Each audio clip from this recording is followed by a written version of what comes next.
Hablemos entonces de los antidiabéticos. Estos medicamentos son fármacos que mediante diferentes mecanismos de acción logran de alguna forma reducir las cantidades de glucosa en sangre. ¿Cómo lo logran? Lo pueden hacer a partir de diferentes mecanismos de acción. De esta forma los vamos a agrupar en tres categorías. Los sensibilizadores a la insulina, es decir, que hacen que el receptor de insulina sea mucho más afín por la insulina y que adicionalmente su cascada de señalización genere el efecto que deseamos. Secretores de insulina que estimulan que el páncreas libere esta hormona. Al haber más insulina, podemos hacer que entre más glucosa a los tejidos periféricos y reducir las concentraciones.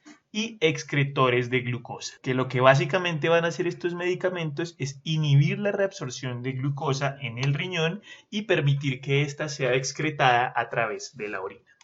Entonces comencemos hablando de los sensibilizadores a la insulina y quizás el fármaco antidiabético más importante, que es la metformina. La metformina tiene diversos mecanismos de acción, pero todos comparten en común uno principal, que consiste en inhibir la gluconeogénesis. Si recordamos, en la fisiopatología de la diabetes tipo 2, en la resistencia a la insulina, uno de los efectos que tenemos es que al no tener un efecto ideal por parte de la insulina, no se inhibe la gluconeogénesis. Entonces esta gluconeogénesis constantemente está activa, está produciendo mucha glucosa que va a ser liberada en la sangre y que va a generar un estado de hiperglicemia. Entonces la metformina lo que va a hacer es esa función, inhibir la gluconeogénesis. ¿Cómo lo logra? Lo logra a partir de diferentes mecanismos. El primero de ellos consiste en inhibir el complejo 1 de la cadena respiratoria. Entonces recordemos brevemente qué era el complejo 1 de la cadena respiratoria.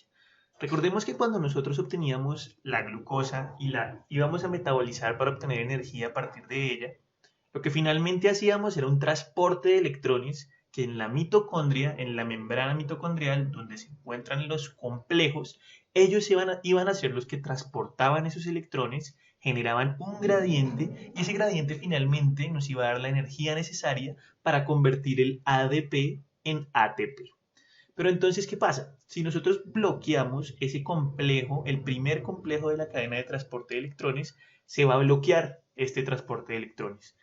Al bloquearse el transporte no se produce el gradiente de protones y si no se produce el gradiente de protones no podemos convertir el ADP en ATP. ¿Eso qué va a hacer? Que las concentraciones de ADP y de su precursor AMP se aumenten en relación a las de ATP porque el ATP va a estar disminuido ya que no se está produciendo. Como el AMP se aumenta, el AMP va a tener un efecto muy importante y es que va a activar una proteinquinasa que se llama proteinquinasa dependiente de AMP, que es este AMPK. Y ese AMPK va a generar muchísimos efectos en la célula en la que está actuando. Ya más tarde vamos a ver cuáles son esos efectos. Entonces quedémonos con que la inhibición del complejo 1 nos va a activar el AMPK. Segundo efecto de haber inhibido el complejo 1. El hecho de que haya mucho AMP en una célula da a entender que es una circunstancia en la que tenemos poca energía. Y cuando hablábamos del metabolismo de carbohidratos, si nosotros teníamos poca energía, lo que teníamos que hacer era estimular mucho la glucólisis e inhibir la gluconeogénesis para que esa glucosa nos produjera energía y no estuviéramos gastando energía en hacer nueva glucosa.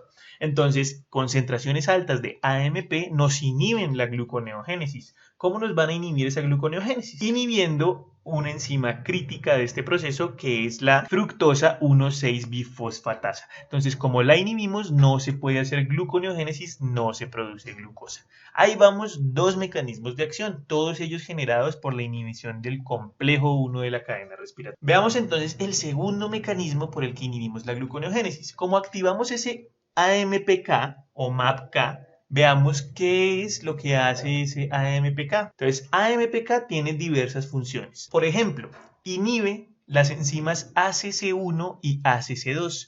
Esas dos enzimas, ¿qué es lo que hacen? Convierten el acetil-CoA en malonil-CoA, es decir, permiten que este acetil-CoA ingrese a la ruta de síntesis de lípidos. Si yo inhibo a estas enzimas, el acetil-CoA no puede sintetizar lípidos. ¿Y por qué esto nos beneficia? porque acuérdense que esos ácidos grasos libres o el diacilglicerol o el triacilglicerol eran quienes nos iban a generar la resistencia a la insulina, como explicamos en el video de fisiopatología.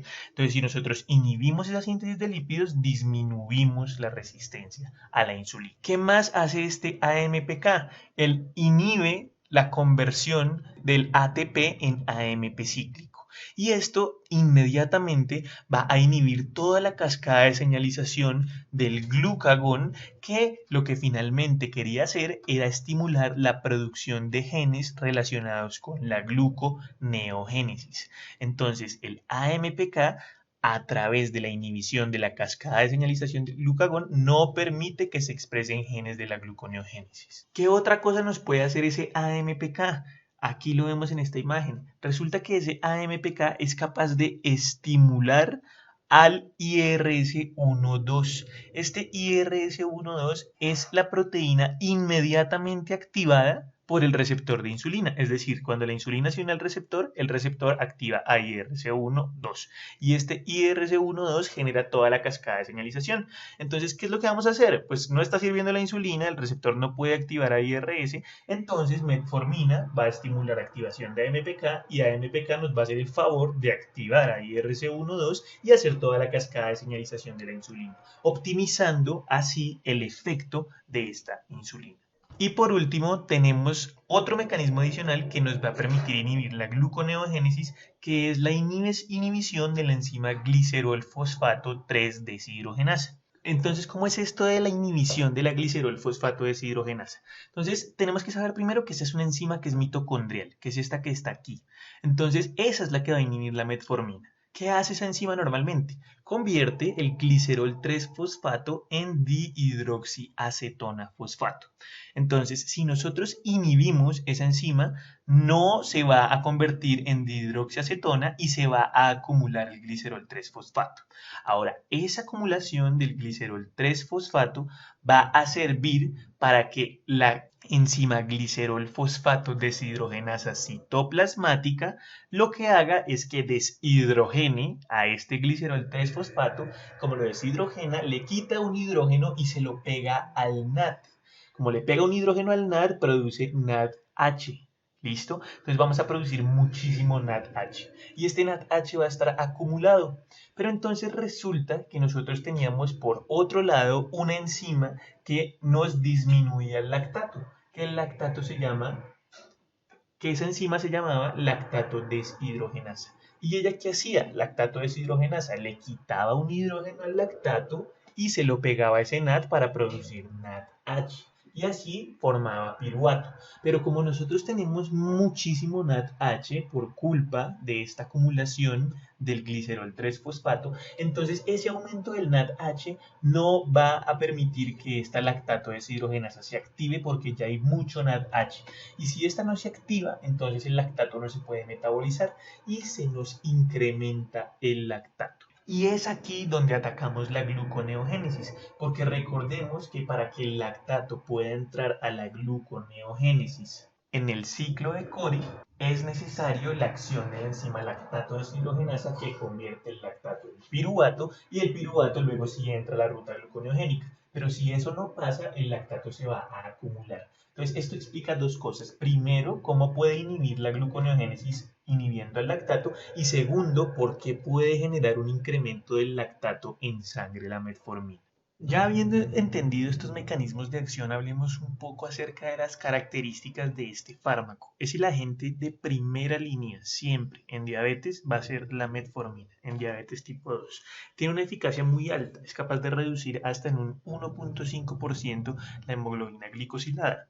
A su vez, se asocia a pérdida de peso, especialmente por eso que hablábamos de la inhibición de la lipogénesis que estaba entre uno de sus mecanismos de acción.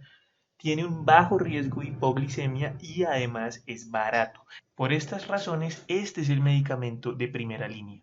Para poder tener un acercamiento un poco más tangible de por qué decimos que tiene un bajo precio, entonces, si nos damos cuenta, tiene un valor de más o menos 40.000 pesos. 40.000 pesos más o menos al día de hoy son $10. Entonces, como nos podemos dar cuenta, es un medicamento que es muy efectivo, que salva vidas y que no le cuesta tanto al sistema de salud, como vamos a ver otros que sí son mucho más caros. La dosis es de 500 a 2500 miligramos día. Se comienza con 500 y a medida que pasan los controles, de acuerdo a cómo vaya el paciente, podemos ir titulando esa metformina hasta que lleguemos a una dosis ideal.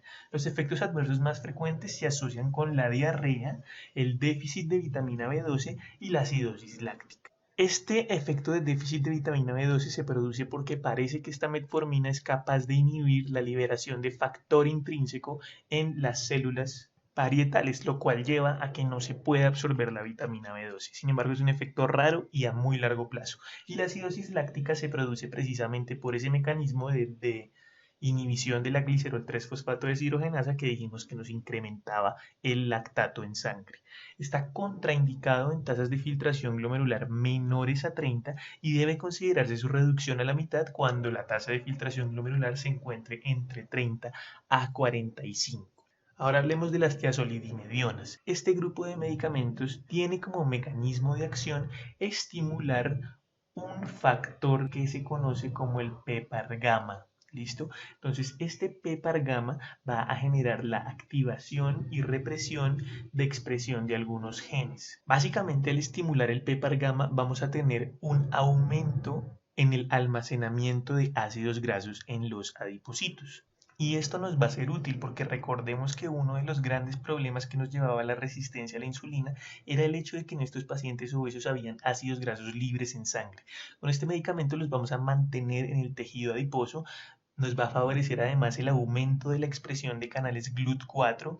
Al expresar estos genes que codifican para el GLUT4, va a disminuir la resistencia a la insulina, va a disminuir los niveles de leptina, aumenta los niveles de adiponectina y disminuye las interleuquinas inflamatorias como la interleuquina 6.